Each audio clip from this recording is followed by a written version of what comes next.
This is my presentation on the Defense of Syracuse by Paul Aslan. If you've never heard of the Battle of Syracuse, that's okay. Maybe you've heard of this man. His name is Hannibal. Hannibal was a general for Carthage during the First and Second Punic Wars. Hannibal was a very famous general because he wreaked the most havoc of anyone on Rome by his use of military strategy and outmaneuvering and outflanking enemy troops. He would use lesser numbers to his advantage. But what we're going to talk about today is a battle that took place between these two countries over the port city of Syracuse. Now, Syracuse was very important in this war between Rome and Carthage because it was a port city, as you can see here, located in the country of Sicily, which is actually more loyal to Carthage than it was to Rome.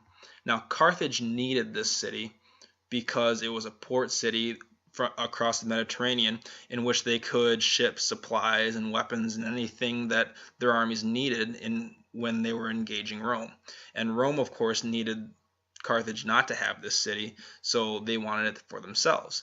So the battle we're going to talk about today is the battle between Syracuse and Rome.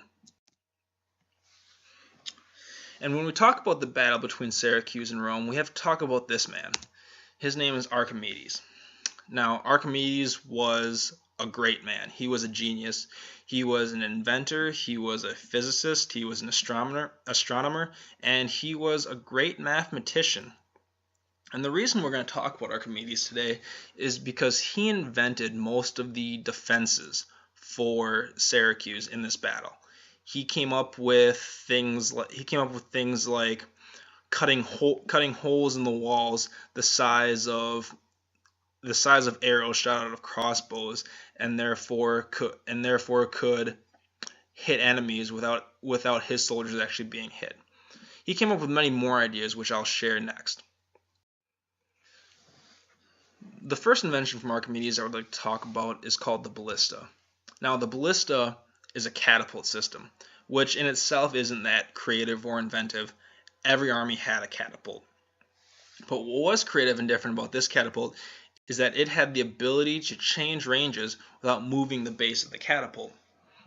By that I mean, when armies would bring a catapult to a battle, to change the range on the catapult, it would have to move it in proximity to the enemy, which means if the enemy was farther away, it'd have to move the catapult closer, and if the enemy was closer, it'd have to move it farther away.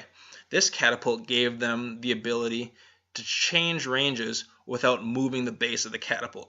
And this is important because it gave Syracuse the ability to strategically place their ballistas or catapults in positions in which they were most advantageous to them, and then never have to move them during the battle. They could change ranges based on where enemy ships were simply from the position they were already in. The next invention I'd like to talk about is called the claw. Now, the claw is an incredibly ingenuitive and inventive system for the time. And what its purpose was to tip over and sink enemy ships. And it would do this from a pulley system. Now, as you can see here in the first picture, the pulley system drops a chain down onto the front of an enemy ship and hooks onto it. And a counterweight is then initiated once it's latched on to pull a ship up by its bow. And then a third lever is then initiated in which it drops the ship once it gets high enough, essentially breaking and sinking that ship, and anyone aboard it would be incapacitated. The third invention I would like to talk about is a little controversial in its existence. No one can really know exactly if any mechanism like this existed, but this is basically what it would look like from the descriptions that were given. And what it is it's essentially what we would call today a death ray, being that it reflects the light of the sun from a big mirror onto smaller mirrors and it concentrates it in one point, and then would be able to light Roman ships on fire, in theory. The reason why is questioned is because, first of all, the materials needed to build this would be hard to get for this time, and it would be incredibly ingenuitive for this time period. And the second reason this is kind of hard to believe is because that launching a flaming javelin or multiple flaming arrows at a wooden ship would essentially have the same effect with less effort.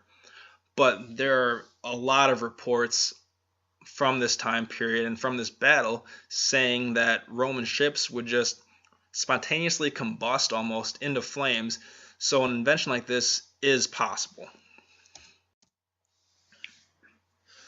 So what forms of math do these inventions take?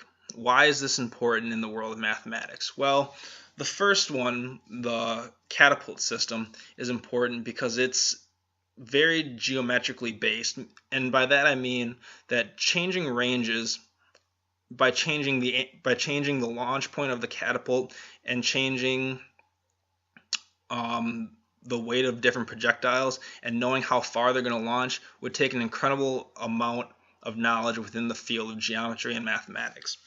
The second one, the claw, just getting the measurements right and being able to counterweight a pulley system for a Roman ship would take an incredible amount of knowledge of geometry and skill in mathematics as well. And the third invention, the death ray, let's assume that it was possible and it did exist.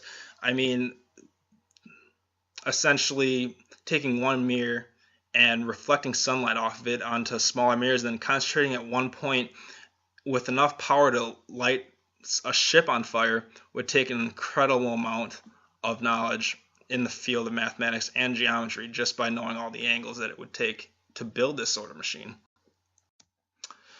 So what was the outcome of this battle?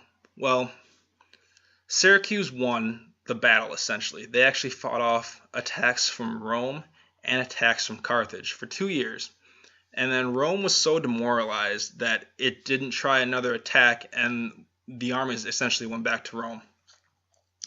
But they did come back, and they did eventually conquer the city of Syracuse when Syracuse kind of took a break for one of their festivals, and they were caught off guard, and Rome eventually conquered them. So the outcome is that with a lesser force, Syracuse was able to win the initial battle just with the inventions of Archimedes and the defensible positions they took. So that's my presentation for today. I hope you enjoyed it, and please let me know if you have any questions.